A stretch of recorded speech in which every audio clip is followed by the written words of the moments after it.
Siyempre po, sa pagtatapos ng aking birthday week, gagawin natin extra sweet ang recipe this morning. Madaling-madali lamang po ito. Pwedeng-pwedeng isama sa mga putahin ninyo pagdating ng Pasko. Isa po sa mga classic desserts ng Pinoy. Pero lalagyan natin ito ng ibang twist. Yun. Gagawa po tayo ngayon ng buko pandan panakota. Tunog sosyal pero swak ito sa budget at madali lamang pong gawin. Ang mga gagamitin lamang po natin ay tubig, gulaman, ito po yan. Ito ay buko pandan na gulaman. Okay. Also, we have condensed milk. Meron din po tayong all-purpose cream. Meron tayong sago at vanilla. Okay. Yan ang mga kailangan. Yes, pwede rin ng whipped cream. Pero kung walang whipped cream, pwede tayong maglagay ng ice cream or sago para sa toppings natin. Ngayon, simulan na po natin ito. Okay. Sa isang pan, maglalagay po tayo ng 1 cup of water at pandan flavor ng gulaman. Okay. Yan ay unahin natin, tubig. Yes. Tapos ito yung, ano to Mama Dems? Yung powder. Gulaman. Powder na gulaman. Powder na gulaman, okay. Ayan, very tricky yan, di ba, Mami Dim? Yes. Kasi baka mamaya magbubuo. So talagang kailangan din, halu-haluin nyo lang. Huwag nyo munang buksan yung pan para hindi mo na siya mainit. At sa kahit anong supermarket, makakahanap po Ay, kahit sa palengke meron ito. Okay. Kahit sa palengke meron ito. So basically, ito naman ay base lamang kung gusto nyo pong magdagdag ng anything. Minsan may mga nabibili din na boba. Yung parang sa milk tea, pwede nyo ring lagyan yan ng ganyan. Ang maganda dito ay yung kulay. Kung kayo po ay mga bata, ang kasama ninyong magpe-prepare nito. Matutuwa dyan. Gustong gusto nila yan. O, syempre. Ano susunod? Yes, Mama ito. Naamoy nyo ba? Naamoy, Okay, so mag-start na tayo. Lagay na natin, i-heat na natin ng slide. Huwag nyo lang pong bibitawan yan. Tapos pwede na nating ilagay ang ating condensed milk. Sabay-sabay lamang po yan. Okay. Oo. Tingnan mo naman, ang ganda, oh. Alam mo, di ba sa hapag ng pamilyang Pilipino, yan ang hindi mawawala, yung mga pagulaman. No? Yes. Panakota pag sosyal. Alam, nakatikim na rin kayo nung parang cathedral. Yes! Yung parang gelatin I cathedral. love that. Favorite ko yun. Maganda rin yun, lalo pag Pasko. Iba-iba kulay eh. At Para kasing katedral ng window ng simbahan. Yes, at saka hindi lang naiiba, actually very Filipino yun bukod sa mga kakanin natin. Yes. Oo. So ngayon, all-purpose cream naman po ang ilalagay natin. Oo. So alam nyo na, sa Pasko, wag mawawala ang all-purpose cream, ang mga gelatin, ang ating condensed milk. Yan ang Oo. Okay, so haluin lang natin yan, tapos ilalagay natin yung vanilla extra. Aantayin ba natin Pang-flavor yan. mamuo dyan, Mama Ay, Dems? hindi. Hindi naman. Hindi, Actually, ang importante kasi pag gelatin, madali lang itong maluto. Yes. Maluto, okay. Oo. Kaya wag nyo pong iiwanan kung may bala kayong Walang saglit maglaba. yan. Totoo. Huwag nyo pong gagawin yan. Okay, ito. Siyempre, hahaluin lang natin hanggang sa maging thick na siya or malapot na. Kasi right now, nakikita mo pa yung swirls niya, di ba? Mamaya magbubuo na ang kulay niyan. Tapos, pakukuluan lang natin yung mixture niyan. Ilang minuto lamang po yan, bantayan lang ninyo. At syempre, palalamigin natin ng bahagya mamaya. Isasalin natin to eh. Yung mixture na ito dito sa ating Dito sa mga ating cups. Yan. Tapos, ilalagay natin sa refrigerator. Okay, ipapakita ko sa inyo kung paano siya mabilis mamuo. Pag ginanyan mo, ayan na siya, oh. Nakita mo na, parang... Yan, Lalo na pag namuo malamig mo, ang ayan. paligid. Oo, Ngayon, mabilis. naka-aircon tayo. Mabilis. So pwede nyo rin lagyan to ng mga nata. Yes! Pwede rin kayong maglagay ng actual buko strips. Oo, tama. Yung ating sago, yan ang huling-huli natin na... Sa toppings natin Yes. yan. sa taas na. Sa taas na yan. Para lang kahit papano, meron kang nalalasahan Yes, at may natitikman. texture. Yes. Oo. Pwede mong ilagay ito sa refrigerator 1 hanggang 2 oras, pero kung sira po yung refrigerator ninyo, mas matagal.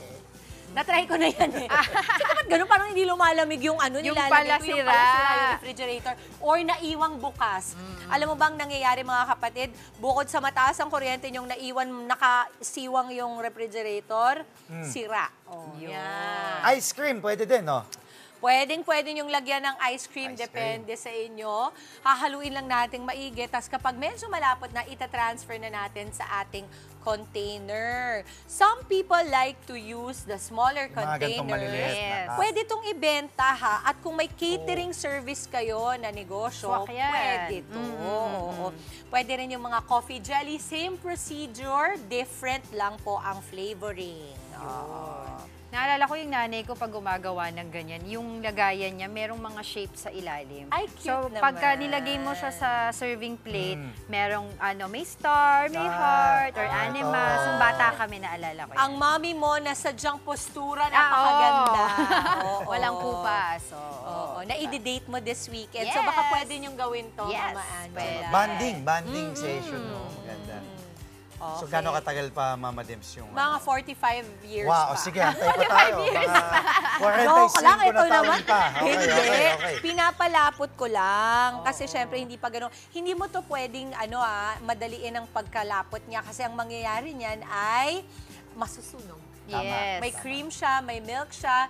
Syempre, ako kasi pag favorite kong dessert talaga yung mga ganito. Totoo, Kasi hindi mabigat. Totoo. Diba? Pag kinain mo. Kayo, anong paborito niyong Yan, dessert? ganyan din Panghimagas, ako. ganyan, oo. Ganyan. Kung Hindi di yan ganyan, mabigat eh. Tsaka comfort food ko din yan eh.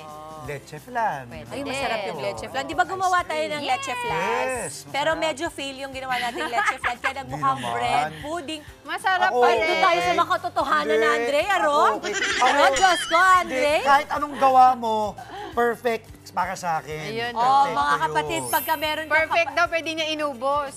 Okay, ulitin na. Alam mo, ang ingredients natin, of course, ay baso ng tubig. Meron tayong all-purpose cream kanina. Meron din tayong Kondensada. kondensada. Meron tayong vanilla extract. At syempre, yung gelatin natin or yung powder, no? And Kanina. And sago. sago. Pwede rin maglagay ng ice cream. Ice cream. Okay, patayin na natin. Pwede na natin i-transfer. Pwede na natin lipat. Pwede na. Okay. Yes. Okay. So, mabilis lang din pala. Mabilis talaga ang gelatin, ang gulaman. O panakota mabilis lang para yan. sa solid natin. O, wag lang nating masyadong punuin. Tapos you put the lalagay mo tong sago pag medyo na, 'di ba? Medyo Oo, matigas-tigas medyo na. matigas na. Kasi lulubog eh. So, yung sago, dapat nasa ibabaw. Yes. Hindi siya yung Oo. na nakahalo sa At ilalim. pag topping, saan ilalagay? Sa ibabaw. O yung topping, ilagay mo sa ilalim, ha? Sa gitna. Gusto ko, susubukan mo. Huling-huli mo talaga yung giggle ko, Andre. Yung, Alam mo yung kapatid mong hindi tumambay sa kusina. Diba? Tagakain lang. Tagakain lang. O, wag kang mag-alala, kahit green yan, walang gulay yan. Oo.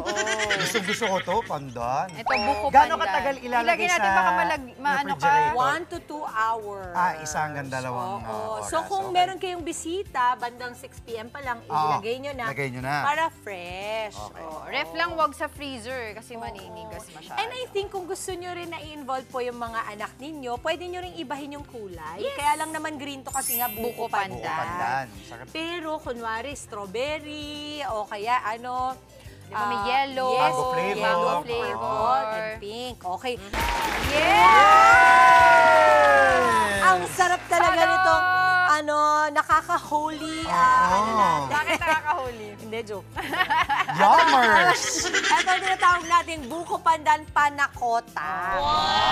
Okay.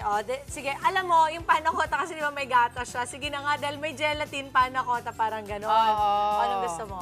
Kahit Yan. Tanggalin mo na naman yung gulay. Pwede mo yan hindi Mama. kainin. Ito. Okay. At titikman natin din to. Again, napakadali lang natin itong ginawa. Hinalo-halo lang natin to Bakit kanina. mas maraming ice cream yung binigay mo sa kanya?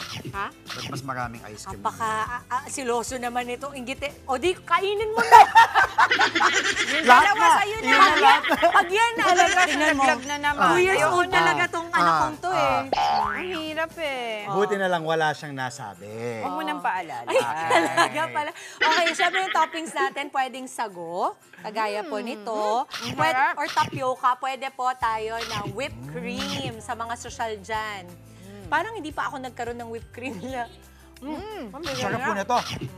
Bigyan mo, ikaw Teka talaga. lang. Kumakain pa ako. Gusto mo sharing is caring, di ba? Ito na, ito na. Mm. Ang sarap po nito. Masarap na panghimagas. Sarap to, ice cream. Panalong-panalo po. Dahil yung lasa po mo. ng buko pandan, dun sa keso ice cream, pati sa sago, saktong-sakto. Ito po. Gusto mo? Kaya na, sige. Okay, pwedeng ibenta, pwedeng panghimagas ng buong pamilya. Ako kahit na ako dito, sarap eh. Oo nga, minamadali ko na nga yung pagkain ko. So nakita ko kung nagsusunod na magsasalita eh. Sarap. Sarap, di ba? Okay. Oh, yung isa kanina, kina Manong Ted at saka kina DJ Chacha, wag muna tayong umuwi. Eto naman, penge naman tayo dyan. Ako, sinusubukan Sarap. pa ito. Talaga. Thank you. Okay. Sarap. Thank you. Okay. Mga kapatid, Dimples Romana po, kumpletuhin ang inyong umaga ng mga kwentong puno ng inspirasyon. Salubungin po ang bawat araw ng may ngiti at pag-asa. Kaya't mag-subscribe na po at mag-follow na sa aming social media pages ng News 5.